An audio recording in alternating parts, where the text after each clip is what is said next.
This episode of the podcast is dedicated to Michael K. Williams. He was a great actor and a lovely man, and the world will miss him.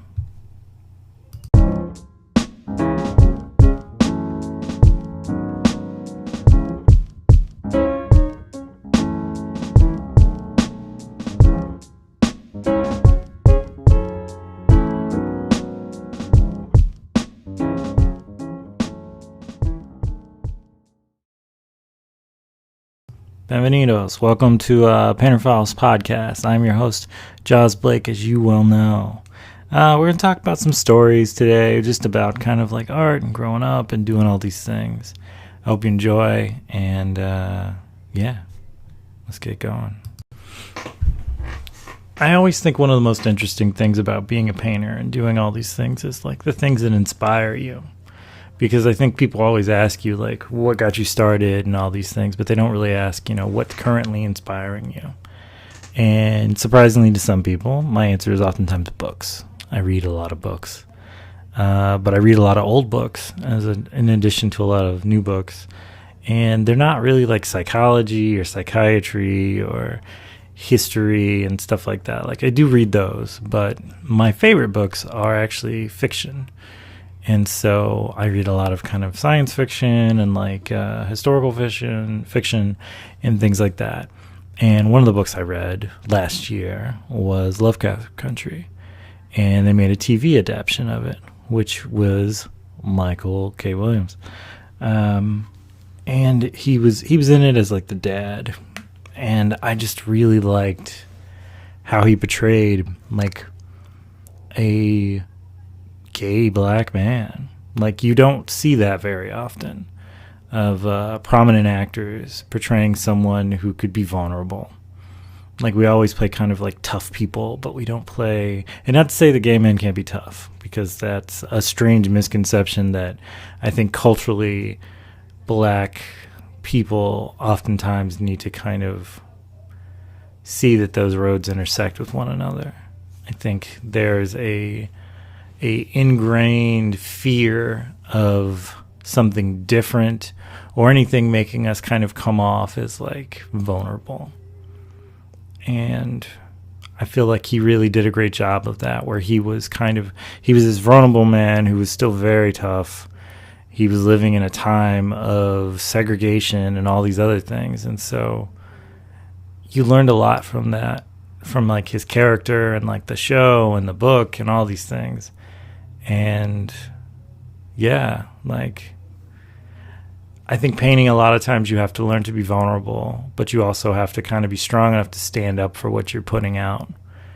And with characters like that, oftentimes you realize how much you have to be both and walk both worlds. And I think most people kind of have a hard time doing that. I've met many a person who paints things and they're like, I'm not explaining shit. And I'm like, okay, but, people have questions and they'd love to have answers.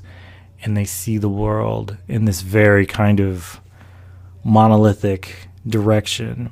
And the world's not like that. Like, it's, there's so many kind of twists and turns in how you make and how you create and live in the things that you create and are making. In addition to just the places you're made in general. Like, I was born in Washington, D.C. I come from a West Indian, Afro-Latino background, and I grew up in North Carolina, of all places, and also Maryland. And, one is much easier to grow up as a alternative version of what people think of black people, and one is not. Charlotte is not.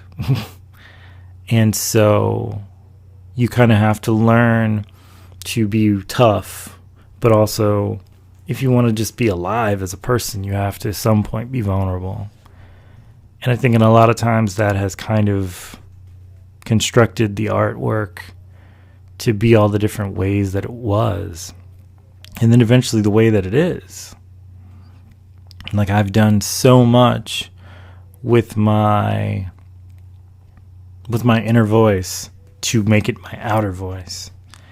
I had such a strong connection with my Afro-Latino roots and my West Indian roots that they bled through into everything. Everything from my color palette to my structures in which I kind of combine and make textures, and my view of how body types exist and work. I think of Carnival and just there is no, I mean, they take photos a lot of times of like people in Carnival, and the ones that you see oftentimes are like these super fit tone, like goddess-esque type people. But like Carnival is literally men and women and children and people of all ages and body sizes, and they're all just dancing and having a great time in different levels of undress and dressed and so on and so forth. I always think kind of the funny thing, the misconception that a lot of people have about Carnival is you purchase the right typically to be and wear those costumes and be on floats. People don't really make their own costumes and then go. That's not really typically how it works. Not the professional looking ones. In Trinidad, they do like a mud band or an ink band, which is people just cover themselves in mud or ink, and then they go out and they dance and they have a great time. And that's a specific float and type of thing, so people can be in Carnival. And it's really just amazing and beautiful. And it's so many people from so many different, like, just age groups and, like I said, body types and everything. And I've always considered that to be one of the more important things about representation in art, was to make it a point to show all these other people and how just beautiful and amazing they are in their celebration under the same moon. That's kind of what I'd like about books too. Anyone can read a book, no matter where you're from, no matter what language you speak, no matter whatever. If you can read a book. And we can look under the same moon and be reading the same pages. It's the ultimate connector throughout history and time and all these things. That inspires me.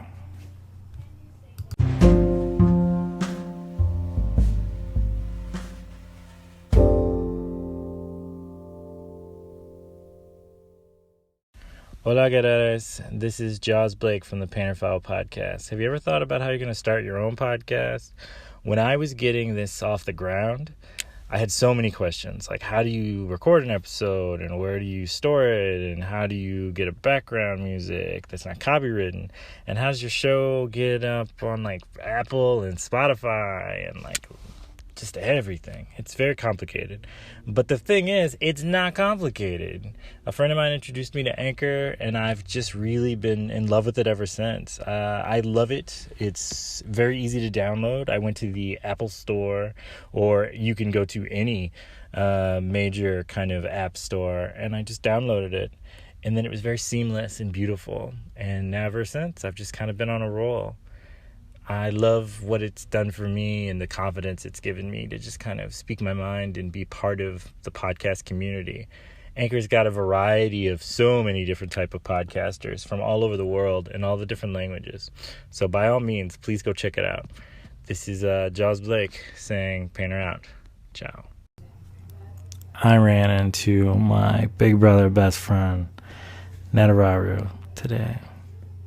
And before that, I ran into Andy, one of my other brothers. And it's just amazing to just have these moments where we kind of connect and we talk about everything that's going on and all these just incredible things on what's inspiring us and how the world's coming together and just everything.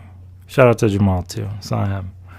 And it was just this really, there's these moments where you run across people and they're just so positive and they have such good energy, but they're still realistic. And it just recharges you, you know? Recharges you. You feel it. You can't see me. I'm bucking my shoulders. It recharges you. And yeah, it's just this really, really amazing thing when you find yourself just around incredibly well thought together people. And I've missed that, honestly. I really have. Like, I'm around very smart people constantly, but there's just a different energy there.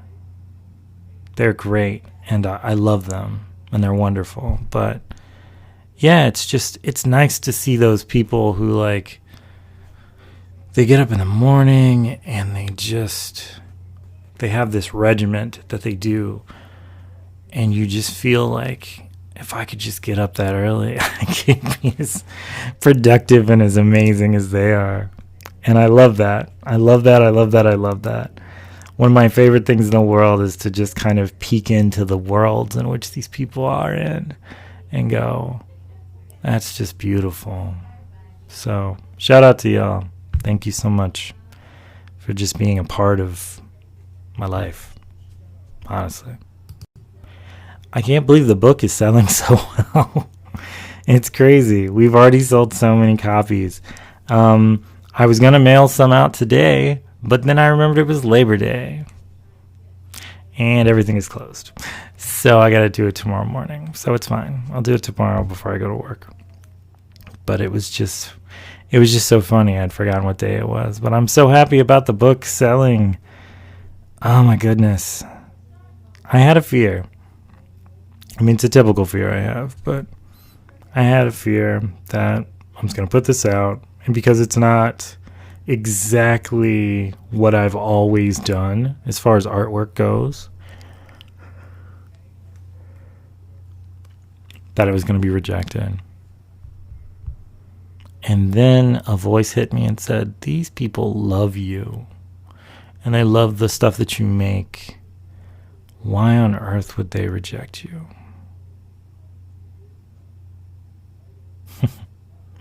And then later I read something else that said, you feel like you're being annoying by telling people to go out and look at your work and pick up your work and buy your work and do stuff with your work and interact with your work. But you're not doing any different than anyone else who's trying to have a store or sell you whatever. Like, that's no different. Most of us work at some point in time, have or do work in some type of retail in a lot of ways. And so, yeah, it's not really that outlandish. Like, when you're at work, a friend of mine, Mike, said once, you're at work and you're selling people this product, bikes, and you don't feel bad when you sell people bikes for whatever number or price that they cost, because it's a very normal thing. Like, people come in because they wanted to get something, you help them find it, and then they go about their way, and that's a good thing. So why would you feel weird about selling your artwork? They come to you, they're looking for something, and then you're giving that to them. And I just remember just looking at him and going, like, you made that very simplistic. But it's true, though, honestly. I don't know why I found it for so long a difficulty in just going, hey, I made this, please look at it. And I mean, I see it with Alec, I see it with lots of artists who are kind of coming up the ranks on how, like, it's hard for them to share their work. And, like, I don't see anything wrong with sharing work. I've never saw anything wrong with sharing work.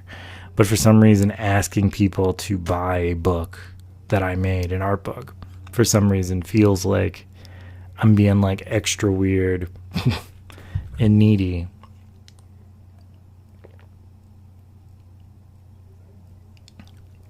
Which I'm obviously not. And it is silly that I feel this way. But it's still a feeling. And I think acknowledging silly feelings are also important. I think thinking something silly that you think and then just kind of wiping it away and writing it off as something silly is probably the most damaging thing you can do, because it's how you feel. It's your emotion. It's It's how all of it comes together. So you don't need to feel ridiculous because you want those things. There's a little kid party going outside my studio right now as they're screaming at each other about whatever craziness they're doing. The neighborhood, what can I say? I love the neighborhood. They are a mess. But a happy mess. And that's what I want. So yeah. Anybody who buys a book from my online store, my personal online store, will be getting a signed copy with lots of extra stuff going with it. If you do not wish to do that, that is fine. It costs extra to do that, obviously. If you don't wish to do that, that's fine. You can simply buy it at my Blurb store, actually. My online Blurb store. It's through Blurb. Blurb's publishing it. And I've just been using them to publish all my books. And I just feel really, really happy and good about it. So I hope you check it out. You can also pick up a digital copy on iTunes. The iTunes one is significantly less expensive because it's digital. But I hope you pick up the signed copy because I love doing all this stuff. I got all these stamps and I got all these little extra pieces and whatnot. And it's really coming together. So I'm really happy. Hi.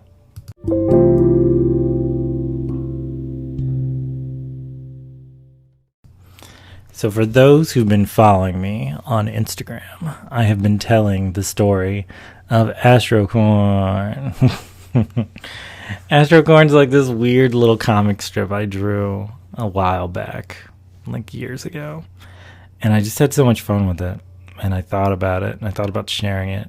And Instagram seemed like the right place to do it in. So I've just been sharing all these little sketches and telling the story of Astrocorn and all these things. I'm telling all this and doing all this because I'm working on a big poster of the story of Astrocorn. It's going to be just like this wild kind of illustration. I kept looking at like old Macbeth books that I had, this French illustrator in ink, and I was working on it and figuring out exactly how I wanted to do it. Plus, Inktober, or Jawtober, as we've called it, is coming up, and so I'm going to be doing that also. But I really loved Astrocorn, so I'm going to just keep telling the story of that. Astrocorn's kind of like this little black girl explorer who's like a little kind of space Girl Scout thing, and it's just like all the things she meets. It's almost like the story. It's almost like The Wiz in a lot of ways, but obviously drawn in like my style, and everything's kind of very strange and funny and interactive, and she's just living this adventure. And I just wanted to do something like that. I always say, like, a lot of times the artwork that I'm trying to find is difficult to come across because I don't know, it doesn't exist, or it gets canceled, or it's something of that nature.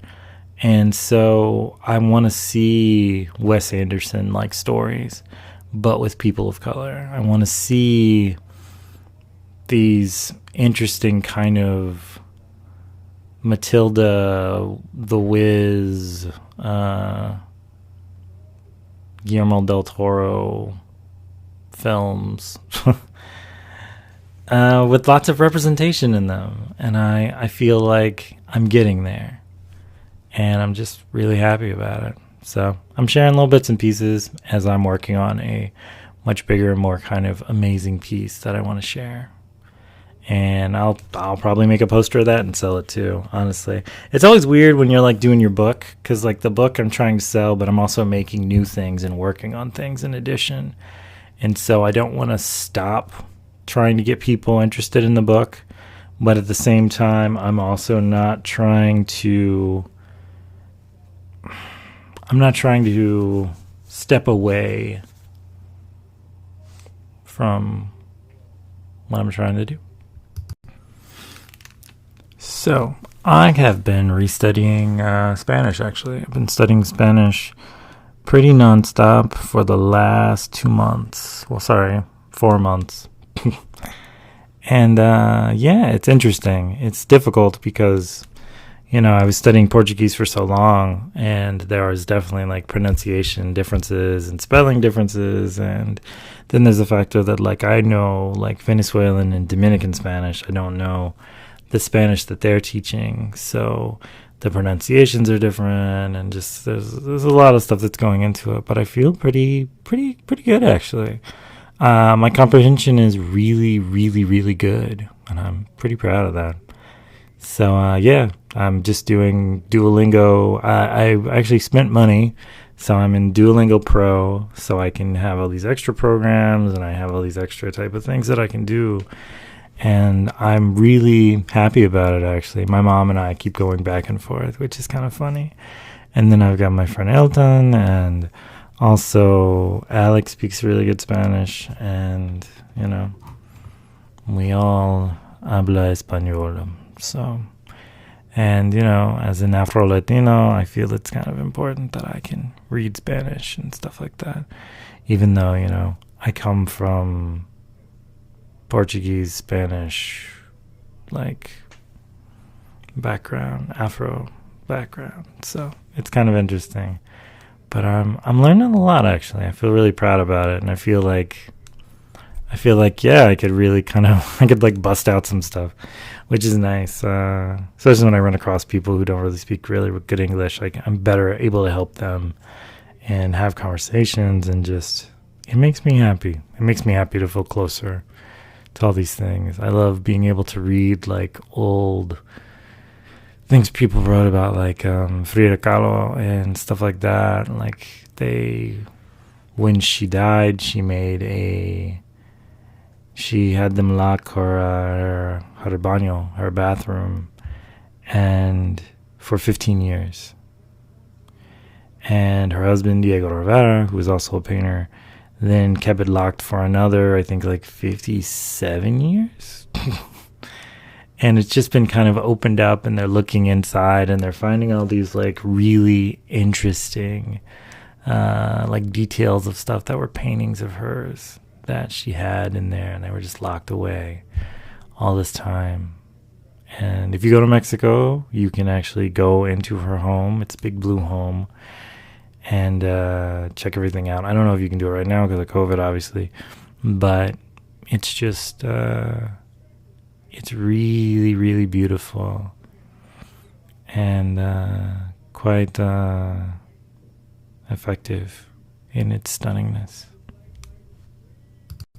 I find the funniest thing is people could be asking me what I'm going to do with all these stamps, and the truth is whatever I want, because that is the purpose of art, to make something amazing, because we are never cerrado. We're never closed. We're always open to just make these amazing little types of pieces and parts.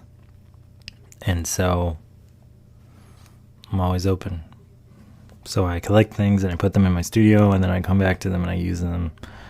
I've got several different sizes of letters, which makes me extremely happy because that means I can actually put out. I've got the hiccups now, I'm sorry. Disculpe, excuse me. Yeah, so there's all these things, and I'm just excited to be able to make them. I've got some texture ones that are coming in, and I think I'm actually going to go and buy some blocks so I can carve more kind of texture pieces, so I can put stuff down in shapes, more kind of controlled shapes than what I was originally using with painter's tape. Because although I love my painter's tape and it works really well on doing these large pieces, like occasionally it tears the paper, and this way I can kind of avoid that. So I'm figuring out new techniques to get all my stuff going, and I'm excited because yeah, I just am. I do think before I leave you, I'm going to talk about this painting that is large behind me and is the bane of my existence right now. I was trying to work on it, and my arm was hurting, and I needed to kind of rest it. It's one of those kind of repetitive motion injuries where being a mechanic is kind of an exhausting things on your bones and your joints, as well as being a painter is an incredibly exhausting kind of venture of moving really up and really down, and then just holding it there while working on something is just it can be kind of exhausting. So I've been trying to kind of keep myself stretching and also kind of using CBD rubs and stuff like that to kind of help. And I feel like that's doing a lot. But yeah, even in my day and age, in my mastery of painting and so on and so forth, as people have looked at me as, I still paint shit I don't like sometimes. And I decide on whether I want to throw it away or whether I want to keep it. And sometimes I just put it away and then I come back to it later when I feel happier about it. So I think I'm probably going to do that with this one. Who knows? Maybe I'll change my mind in the middle of the night. So we're going to leave off today with a different meditation than we've been doing for a while now. We're not at the beach anymore. It's almost fall. Beach is cold.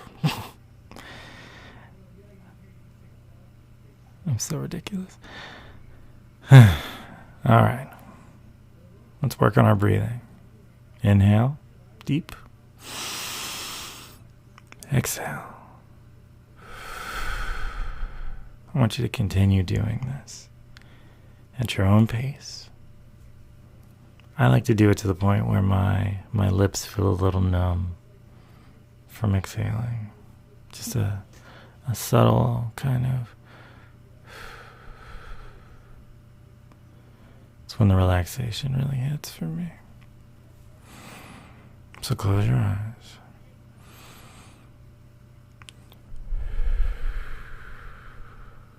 I breathed in your face. All right, close your eyes. Sorry. I should take this more seriously. Yeah. So I want you to walk on the grass. Feel that subtle sound as you walk across the leaves that are about to fall from fall. Makes sense now why it's called fall.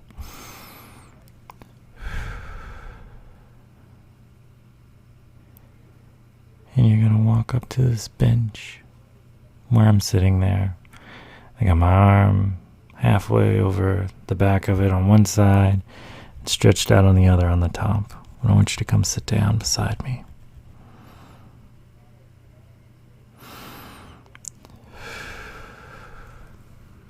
And I want to ask you a few questions, because I think it's important to ask questions sometimes. And as you're meditating, I want you to think about these answers.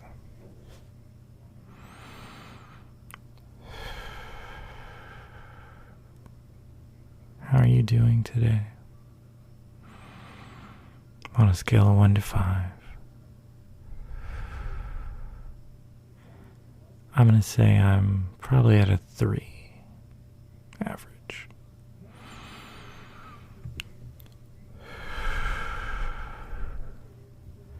When you leave this, how do you think you're going to be doing for the rest of the day?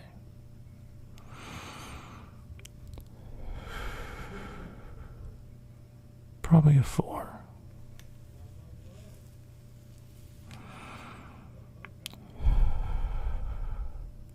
What could happen that would make you feel like it's a 5?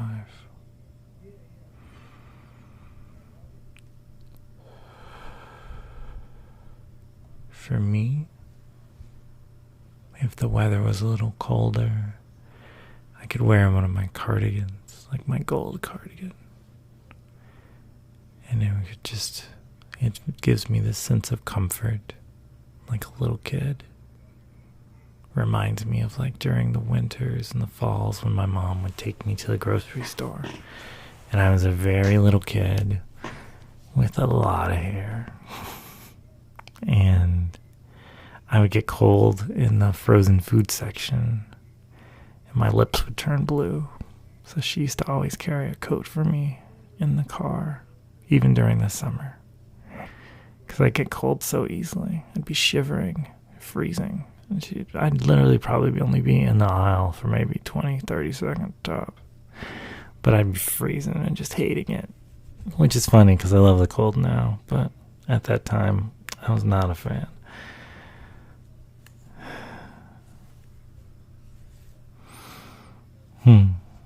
That's nice.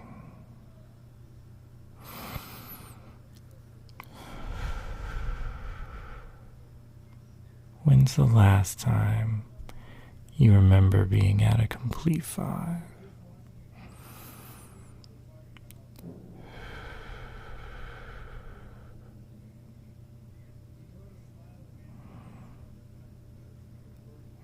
I think when we got our cats, they were little babies with crazy big eyes. And they were just following me around everywhere. And I would like take a nap on a Monday. And I'd wake up and they'd be snuggled inside of my arms. And it was just this overwhelming. And Maul would be in between my legs on the bed. And it would just be this overwhelming amount of love and just happiness. And I just didn't know what to do other than just feel so overjoyed, almost with tears in my eyes, how happy I was.